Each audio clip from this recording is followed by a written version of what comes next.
你是不是也发现，今年过了一大半，日子没有变轻松，家里的气氛反而总有一种说不上来的闷，夫妻没讲两句就开始生闷气，孩子嫌你啰嗦，越躲越远，你拼了命的想把这个家顾好，可是钱财总是左手进右手出，睡醒了还是莫名的腰酸背痛。很多人遇到这种事会以为是流年不利，跑去算命改风水或者去庙里祭改，但其实这都是因为我们在不知不觉中误闯了消耗福报的业力磁场，把你家原本的祥和之气给漏光了。今天不管你手边在忙什么，请给自己5分钟，我会完整揭开下半年千万不能去的5个业力禁地，并在内容的最后教你一招老祖宗留下的零成本清净法，帮你把全家的好风水、好福气一次补回来。你要知道，这真的不是巧合，而是你平时为家人积累的福气，让你在今天滑到了这个内容。就像刚才提到的，世间人遇到不顺心，总习惯向外找答案，以为换个风水摆设就能解决烦恼，却不懂因果的奥秘。弘一法师曾开示，相由心生，境随心转。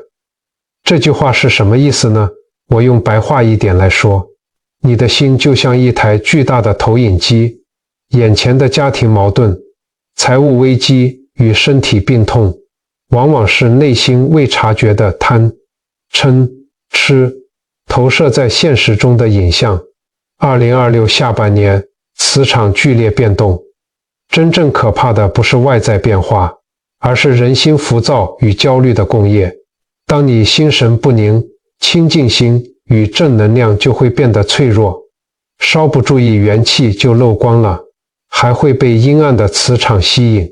所以接下来要告诉你的5个下半年千万不能去的地方，表面是具体的地理位置，实则是现代人最容易陷进去的5种业力磁场。很多人以为去放松应酬，其实是把尊贵的肉身送进消耗福报的黑洞，破坏了家里的祥和之气。但请你千万不要害怕，佛法讲求因果，同时也充满了慈悲。今天把这些点破，不是为了吓你，而是为了救你。懂得避开就是福。如果听完发现自己已经去过了，也别慌张，只要用对内容最后教你的方法，就能把身上沾染的浊气洗得干干净净。准备好了吗？刚才我们明白了相由心生，境随心转的道理，知道了外在的困境往往是内心烦恼的投射。那么接下来我们就要来看看现代人最容易不知不觉迷失，进而消耗掉自身福报的第一个业力磁场。这个地方很多人以为是去放松、去消遣，但实际上你是在透支自己和家人未来的安宁。这就是充满贪婪与欲望的深夜的声色场所。这绝对不仅仅是年轻人的专利，现在很多中年人为了所谓的发财梦或是去应酬，正在把全家人的福报一点一滴的输光。下半年请你绝对要避开那些声色犬马的地下游艺场、深夜的酒吧，还有充斥着非法博弈的赌场。很多中年人，特别是有点经济基础的人，觉得这半年大环境景气不好，做生意周转压力大，或是家庭责任重得让人喘不过气，于是就喜欢在晚上跑去这些地方喝酒交际，打牌摸2圈，或者流连于声色之中。他们心想，这不过是成年人的消遣，花点钱买个放松，有什么关系呢？但我们从佛学的角度来看，这关系可大了。弘一法师一生极其重视2个字，叫做惜福。法师常说，我们每个人这辈子带来的福报，就像银行里的存款是有定数的。你在那些充满诱惑的地方，挥霍的不只是金钱，更是你命中珍贵的福报。在佛教经典《法华经》里，有一个非常著名的比喻，叫做火宅。经文说，3界无安，犹如火宅，众苦充满，深可怖畏。那些灯光昏暗、日夜颠倒的娱乐场所与赌场，就是现代社会里最真实的火宅，里头聚集的全是人们求而不得的贪婪、深不见底的欲望，以及输赢之间的暴怒与执着。你想想看，当你把一个本来就已经因为生活压力而感到疲惫、不安的心放进那种群魔乱舞、充斥着贪嗔痴的环境里，会发生什么事？我认识一位做生意的林先生，去年底，他因为公司周转不灵，心情非常焦虑。朋友带他去地下赌场和深夜酒店解闷。刚开始，他觉得在那种刺激的环境里，真的能短暂忘记现实的烦恼。可是不出3个月，他整个人变了，他的脸色变得暗沉，眼神里充满了浮躁。更严重的是，他把那股在名利场里沾染的暴躁之气带回了家。以前他对太太还算温和，后来太太只要多问一句今天怎么这么晚回来，他马上破口大骂，甚至摔东西。孩子看到他就像看到陌生人一样，躲得远远的。他本来是去寻找放松的，结果却把家里原本平静的磁场彻底砸碎了。最后生意没好转，婚姻也走到了尽头。很多时候，我们这个年纪的人以为出去跟朋友到热炒店吃个饭，喝2杯，或者听信一些所谓的群组内线消息，跟着几个酒肉朋友晚上去唱歌，去地下游一场，是在拓展人脉。林先生就是这样，他以为这是成年人疏解压力的方式，还能顺便找点投资机会，没想到却掉进了贪婪的无底洞。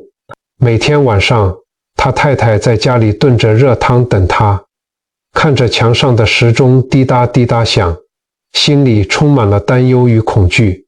而林先生回到家，身上带着浓浓的酒气跟烟纸味，还有那种在赌桌上输钱的暴躁戾气。他开始嫌弃家里饭菜不好吃，嫌弃太太不懂打扮，甚至因为一点小事就把客厅的电风扇给砸了。他没发现，他在外面沾染的那些贪嗔痴，就像无形的病毒，已经把这个家原本的福气跟财气啃咬得千疮百孔。人到中年，我们的精力跟福报都是有限的，就像我们用久了的手机电池，经不起这样天天漏电。那些声色场所就是最大的耗电站。为什么会这样？因为欲望就像是喝盐水，你越喝只会越渴。那些深夜名利场本质上是一个巨大的消耗局，你在那里不仅找不到真正的平静，反而会把你心底最深层的贪婪与无明全部放大。当你的清净心被这些浊气蒙蔽，你的判断力就会跟着下降，莫名其妙地做出错误的投资，或者在言语上狠狠伤害最爱你的人。这世间最大的财富，从来不是你在牌桌上赢了多少，或者在声色场所里获得了多少短暂的虚荣，而是你结束了一天的辛劳后，推开家门，有一盏灯为你亮着，伴侣给你递上一杯温水，一家人平平安安，和和气气。这才是真正的福报，这才是能为你挡灾避难的防护罩。所以下半年请把那些无谓的深夜应酬推掉，远离那些消耗你的名利场，把时间和清静的心留给自己，留给家人。可是当一个人在外头把心力都消耗殆尽，带着满身的疲惫与冷漠回到家里时，往往对伴侣和孩子就只剩下不耐烦。这就引出了我们下半年绝对不能踏入的第2个境地。这个境地不在外面，就在很多人的家里，它看似安全，却会在无形中吸走全家人所有的生气与福运。这就是我们接下来要讲的冷漠的情感废墟。真正的荒废老宅根本不用你去外面找，它可能就是你现在每天居住的家。你可能会说，大师，你这是在开玩笑吗？我家装潢得很漂亮，天天有人打扫，怎么会是荒废老宅？在佛法里，我们常说相由心生，境由心造。老祖宗的易经里也有一句话，叫做屋大人少是为凶。这里说的少，不只是指活着的人数少，更是指这栋房子里缺少了生生不息的生气。什么是生气？在佛教的观点里，生气就是人与人之间的慈悲、关怀以及流动的爱。一栋房子如果常年只有人在里面睡觉，却没有人与人之间真诚的交流，里面的气就是死的，这就叫死气。现在很多的家庭就是这样，孩子长大去外地工作了，家里只剩下两老，或者明明一家四口都住在一起，但每个人回到家就是各自回房间，关上门，低头滑手机，客厅冷冷清清，一天下来，家人之间讲不到3句话。这种没有温度的家，在无形之中就已经变成了一栋吸走你元气的荒废老宅。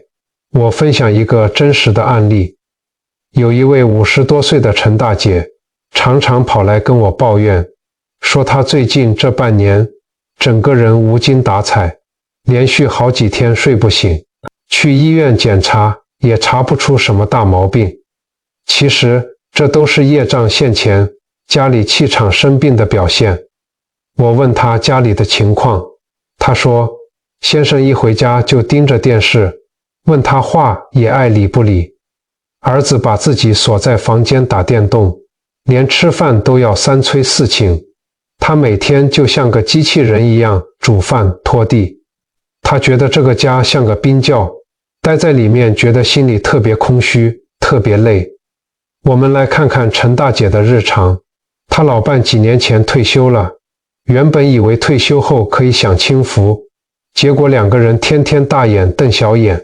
老伴早上出门去公园下棋，下午回家就坐在沙发上看政论节目，一边看还一边跟着电视里的人骂，弄得客厅乌烟瘴气。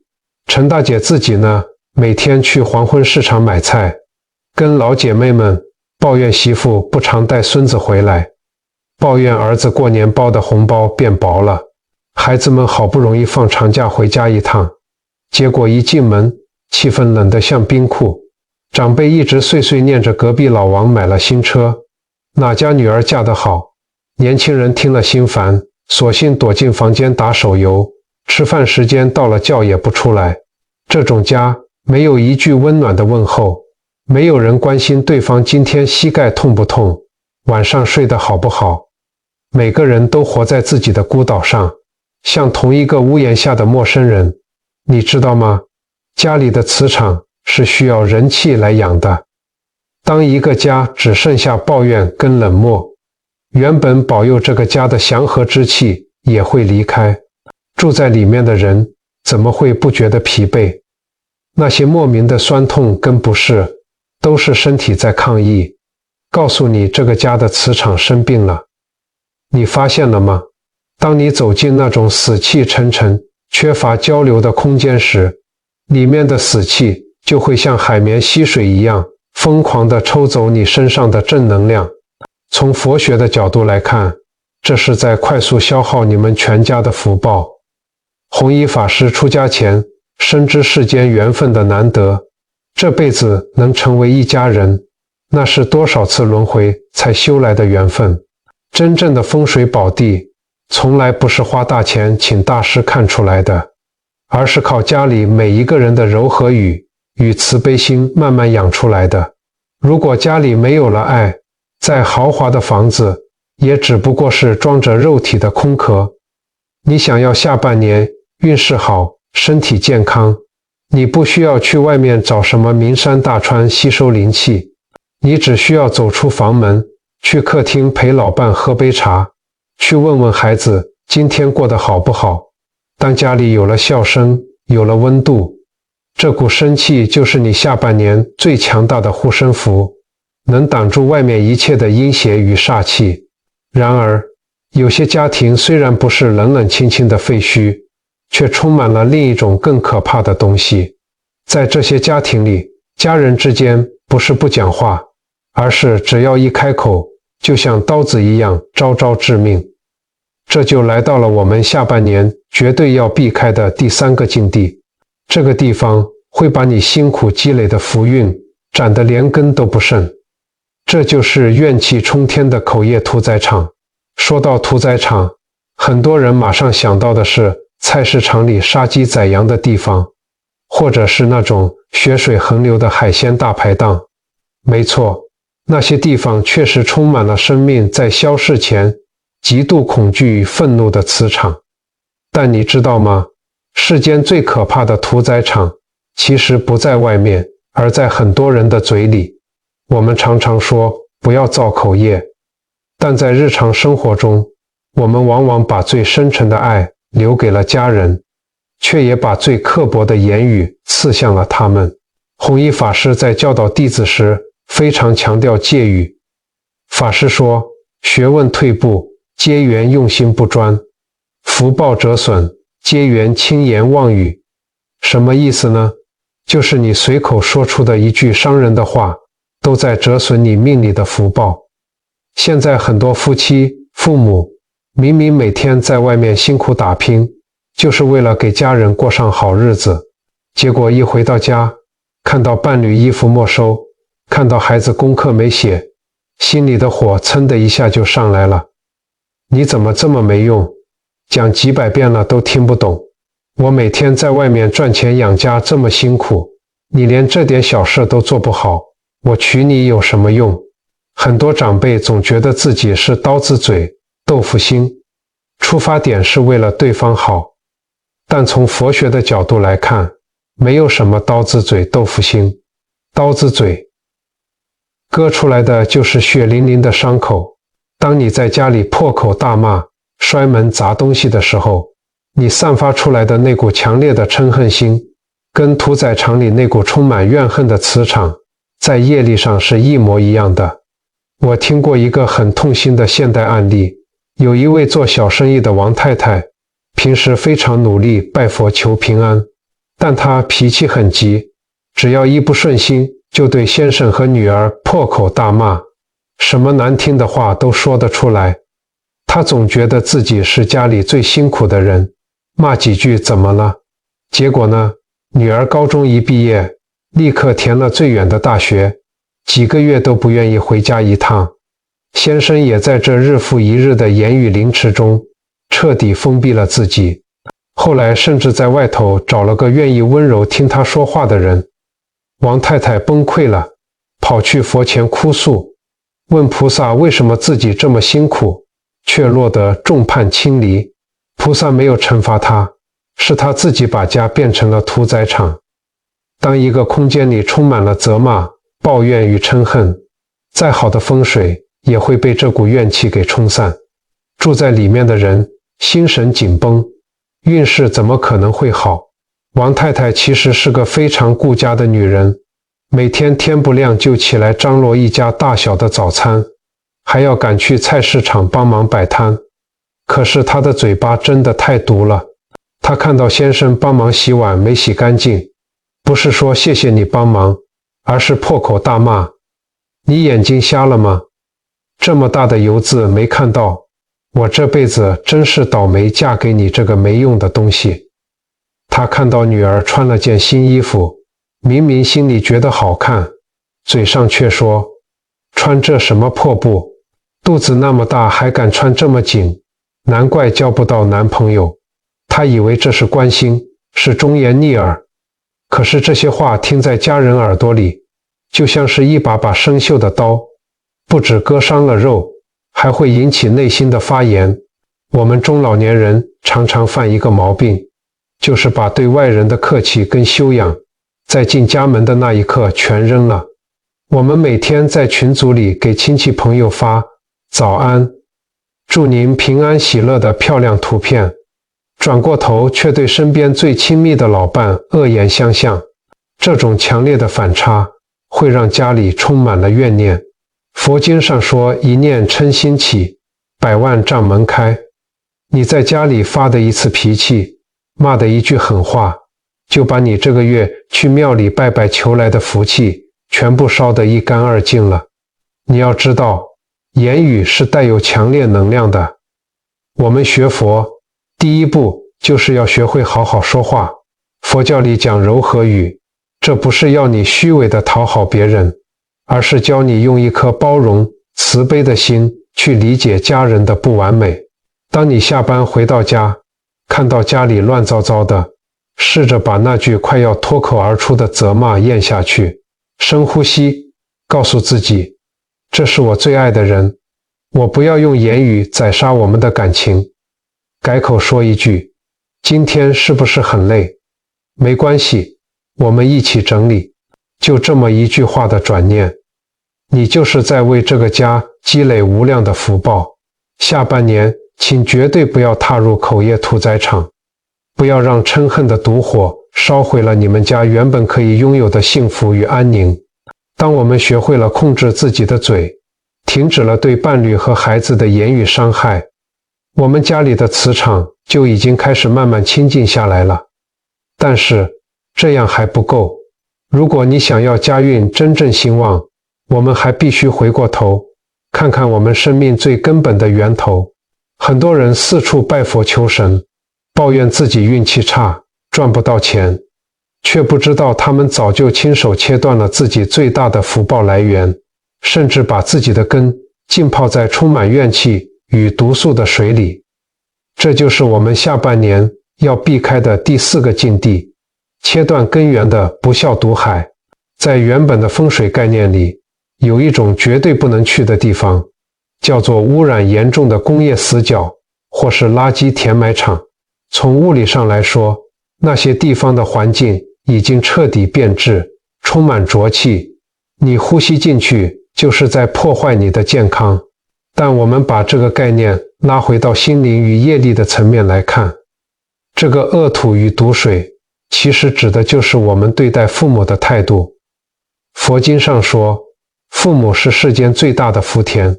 在我们佛教的宇宙观里，每一个人的生命都不是凭空出现的，父母就是我们的根，我们是这棵树上长出来的枝叶。如果一棵树的根被毒水浸泡了，或者被硬生生地切断了，你觉得这棵树的树枝还能茂盛吗？树叶还能翠绿吗？不可能的。但在现代社会，我们常常看到一种非常颠倒的现象，很多人在外面对老板、对同事、对客户，甚至是对餐厅里素不相识的服务生都客客气气，笑容满面。可是只要一转过头，接起年迈父母打来的电话，语气马上就变了。又怎么了啦？我在忙啦，不要再乱买地下电台的药了。我很累，周末不想回去，你们自己随便吃一吃就好了。你是不是觉得这些话听起来很耳熟？我们总是用工作忙、压力大当作借口，把最不耐烦、最敷衍的态度留给了给予我们生命的父母。当我们在心里嫌弃父母老了，动作慢了，思想跟不上时代了，甚至对他们大吼大叫的时候，你就是在释放一种极其猛烈的毒气。这种不孝的毒气会直接渗透到你生命的土壤里，把你原本可以拥有的好运、财运跟健康一点一滴地腐蚀殆尽。现在很多中年人上有老下有小，被夹在中间喘不过气，这我们都能理解。可是有些人在面对年迈父母时的态度真的是让人心寒。他们每个月甩几千块钱生活费，就觉得尽了天大的孝道。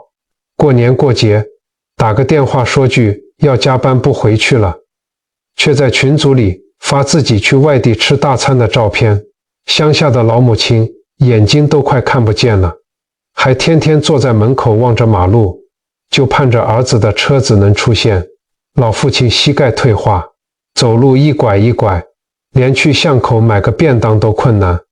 打电话想叫儿子帮忙买几包常吃的胃药，却换来一句不耐烦的吼叫。各位乡亲啊，父母的恩情大过天，他们是用自己的青春跟气血把我们拉拔长大的。当我们嫌弃他们老了、臭了、啰嗦了的时候，我们就是在自断生路。我们来回顾一下历史上真正懂得祈福与积累福报的故事。在传统文化里，孝顺从来就不只是一种道德规范，它是宇宙间最强大的祈福力量。就像古代曹娥救父的真实事迹，曹娥的父亲在江中溺水，年仅14岁的曹娥悲痛欲绝，沿江哭寻父亲17天。他的那份至纯至真的孝心，那种与父亲血脉相连、不顾一切的深情，最终感动了天地。曹娥的故事告诉我们什么？真正的祈福，不是你花多少钱去庙里点多大盏的灯，而是你对父母的那份心，孝心能撼动天地，孝行能转化家里的风水。当一个人真正懂得孝顺，他身上的磁场是非常祥和、非常光明的。这种光明可以为全家人带来不可思议的福报与庇佑。反观现在，许多人把年迈的父母留在乡下，或者丢在冰冷安养院的角落，几个月都不去探望一次。父母的心里充满了孤独、失落与怨叹。你以为你每个月按时汇钱过去就叫尽孝了吗？那叫做义务，不叫孝道。当父母的心因为你的冷漠而感到痛苦时，你的生命之根就泡在了充满哀怨的毒海之中。在这种强烈的负面磁场牵引下，你在外面的事业怎么可能顺利？你的身体怎么可能健康？你今天想要改善运势，想要在下半年的剧烈变动中求得安稳，第一件要做的事情就是回家去看看你的2尊活菩萨。父母在，人生尚有来处；父母去，人生只剩归途。不要等到父母不在了，才跪在墓前痛哭流涕，烧再多的纸钱，那都已经来不及了。下半年，请一定要远离这片不孝毒海，把对外人的耐心分一点给父母，把对孩子无微不至的照顾拿出一半来关心父母的健康。当你用温暖柔和的心去滋养你的根，你的生命之树自然会结出丰硕甜美的果实。这就是最直接最快速的改运之法，也是宇宙间最真实的因果法则。当我们梳理了家庭关系，接通了父母这条福报的源头，我们还要面对最后一个，也是隐藏的最深、最难以察觉的境地。这个地方不在外面，也不在别人身上，而是牢牢地盘踞在我们自己的大脑里。它就像一个常年不见天日的地底深洞，把我们困在过去的懊悔与未来的焦虑之中。这就是我们接下来要揭开的第5个境地，执念的无名暗洞。以前的人夏天喜欢去那种高山上的钟乳石洞，或者去地底探险，觉得里面好凉快。但在传统的概念里，这种常年晒不到太阳的深洞是极阴之地。你的身体如果本来就比较虚弱，走进那种冰冷潮湿的地方，外面的寒湿之气就会直接钻进你的骨头。但你知道吗？比起外在的溶洞，现代人更常去探险的是自己内心深处的无明暗洞。佛法里常讲无明与执着。什么是执着？就是你对已经发生过的事情耿耿于怀，放不下对还没发生的事情，又充满了恐惧跟焦虑。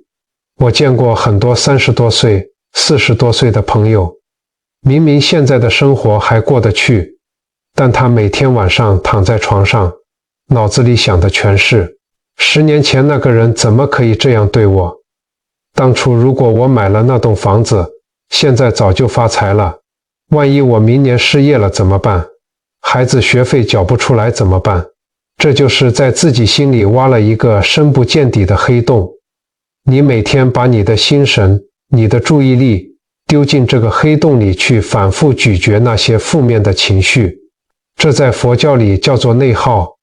你在用你现在宝贵的生命去喂养那些已经死去的过去，还有根本不存在的未来。你看那些长期困在过去怨恨里的人，是不是经常感觉整个人很沉重，浑身不对劲？为什么？因为你把自己关在一个没有阳光、没有生气的暗洞里，外面的阳气进不来，里面的浊气排不出去。弘一法师在出家前是名满天下的李叔同，才华横溢，什么都有，但他看透了世间的一切繁华与恩怨，最后选择了放下。他走进佛门，不是为了逃避，而是为了真正的解脱。他曾留下深刻的智慧，告诉世人，过去事已过去，未来理修思量。这句话太有力量了。我有一个信众，因为被最好的朋友盗会，整整3年走不出来，每天就是咒骂对方，整个人陷入了极度的低潮。后来他接触到了弘一法师的生平，突然醒悟了。他告诉我，大师，我发现我失去的只是一笔钱，但我如果继续恨下去，我失去的是我接下来的人生。当他决定原谅，决定放下的那一刻，他说他感觉心里那个黑漆漆的洞突然照进了阳光，整个人都轻松了。下半年，如果你想要赢回好运，请一定要从你内心的无明暗洞里走出来。过去的就让它过去，当作是上辈子欠他的，还清了就两清了。未来的你现在担心也没有用，把你的心安安稳稳地放在现在，放在今天这顿饭上，放在今晚的睡眠上。当你的心有了阳光，你身上的磁场自然就会强大，外面的风风雨雨再也伤不了你分毫。看到这里，请你先深呼吸，仔细回想一下我刚刚讲的这5个消耗福报的业力磁场：深夜的名利场，冷漠的情感废墟，怨气冲天的口业屠宰场，切断根源的不孝毒海，还有困住自己的无明暗洞。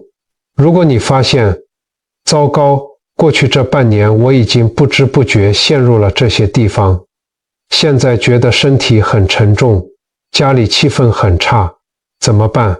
不要害怕，更不要急着花大钱去买什么开运商品，请人做法事，佛法是最慈悲的，只要你愿意转念，随时都能化解。接下来我就教你怎么用最简单的方法把这些浊气排出去。排除了外在的浊气，我们在家里也要有所改变。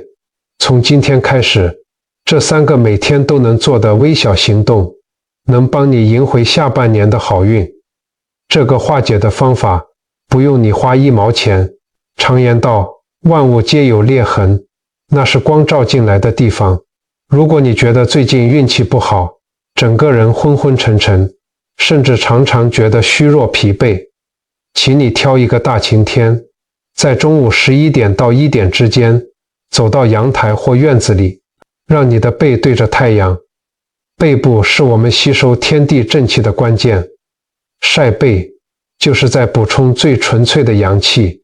一边晒太阳，一边把双手合十放在胸前，闭上眼睛做深呼吸。在佛教里，这叫做观想。你要想象那温暖的太阳光，就像是佛菩萨慈悲的光明，化作一道金色的暖流，直接照进你的心里，流过你的肩膀、脊椎，一直暖到脚底。吐气的时候，想象身体里那些在名利场、在争吵中沾染的黑气、病气与怨气，随着你的呼吸全部排进大地里。这叫做借天力化人愿，用天地间最纯粹的光明，结合你内心的忏悔，把你亏掉的福报给补回来。晒个10到15分钟，你会感觉微微出汗，整个人神清气爽，这就是浊气排出去的证明。当然，除了这个排浊气的方法，真正的修行永远在日常生活中，佛法在世间，不离世间觉。从今天开始，请你每天跟着我做这3件小事。第一，睡前3分钟的关心清零。到了我们这个岁数，睡眠品质比什么都重要。很多人晚上翻来覆去睡不着，是因为脑子里还在想白天菜市场谁多算你10块钱，或者群组里谁发的文章让你不高兴。每天晚上睡觉前，坐在床边，把手机放得远远的，闭上眼睛3分钟，把今天遇到所有不开心的事情，别人对你说的难听话，还有对孩子未来的穷操心，全部在脑海里过一遍，然后告诉自己，这些都过去了，烦恼也是一天，快乐也是一天，我不把今天的垃圾带到明天。试着在心里默念几句佛号，或者专注听自己的呼吸声，把心清空了，把那些无谓的执着放下，你才能拥有深沉的睡眠，身体才能在夜间好好修复，元气才养得回来。第二，每天给家人倒一杯水，练习柔和语。我们中老年人爱在心里口难开，关心的话到了嘴边常常变成指责。从今天开始改变，不管你在外面多累，或者在家做家事多辛苦，当老伴或孩子回到家，先给他们倒一杯温水，或者切一盘芭乐。苹果递过去的时候，轻轻地说一句，今天辛苦了，喝口水休息一下。如果孩子嫌你啰嗦，不要生气，微笑着点点头就好。就这一个递水的动作，这一句充满温度的柔和语，就能瞬间化解家里的死气。水是财，温水更代表着流动的情感，这能把你的家重新变回充满生气的风水宝地。当家里充满了和睦的气氛，好运自然喜欢上门。第三，感恩父母的微小回向，这是积累福报最快的捷径。如果你父母还在，不要总是找借口说忙，每周至少打1通电话，或者带个他们爱吃的软烂糕点回去看看他们，耐心地听他们讲讲过去的陈年往事。就算他们重复了100遍，你也要笑着听完。如果父母已经不在了，每天早晨起床，或者逢年过节拜拜的时候，在心里默默感恩他们给予你生命，回想他们教给你的做人道理。你可以买一束鲜花供在佛桌上，或者把今天做善事说好话的功德在心里默念回向给他们，这是在滋养你生命的根。当你做给你的孩子看，你的孩子将来也会这样孝顺你，这就是最美好的善性循环。根深了，你的福报自然就枝繁叶茂，子孙满堂。各位有缘的朋友，我们文化和佛法的心法有多么伟大，它从来不是迷信，而是教我们怎么顺应自然，怎么调心调身，怎么把晚年日子过得长长久久，平平安安。到了我们这个人生阶段，图的不是大富大贵，而是无病无痛，家和万事兴。今天我把这些宝贵的智慧免费分享给你，你听懂了，做到了，这就是你下半年最强大的护身符。但我希望你不要只顾着自己好，好东西要跟好朋友分享，这也是一种布施。如果你觉得今天的影片对你有帮助，听了心里觉得很踏实，请你现在就在下方的留言区写下这10个字：愿家人平安，愿心灵自在。当我们几千几万个有缘人都在这里写下这句善言，这里就会形成一个极其强大的正能量磁场。你留下的每一句祝福，最后都会化作福报，回到你和你的家人身上。最后，你看荧幕的右下角有一个订阅的按钮，请你现在就点下去，这完全免费。在网络世界里，资讯又多又乱，你不订阅，下次你需要这些正能量的时候，可能就找不到了。从能量运作的规律来看，订阅这个动作代表你在向宇宙宣示，你选择持续为自己的心灵和福气做功课，主动远离那些八卦跟负面新闻。这是一种主动承接福气的行为。把该删的恶友群组删了吧，远离那些消耗你的地方跟人事物。如果您觉得这段分享触动了您的心，恳请您轻轻点击一下订阅与按赞，这不仅是对我的支持，更是我们结下的一份善缘。更欢迎您动动手指，把这支影片转发到亲友群组里，把这份福气分享给身边您在乎的每一位老朋友、老同学，让正能量不断传递下去。我是青灯古佛盼，期待我们下次在影片中再结法缘。阿弥陀佛，祝福您福慧双修。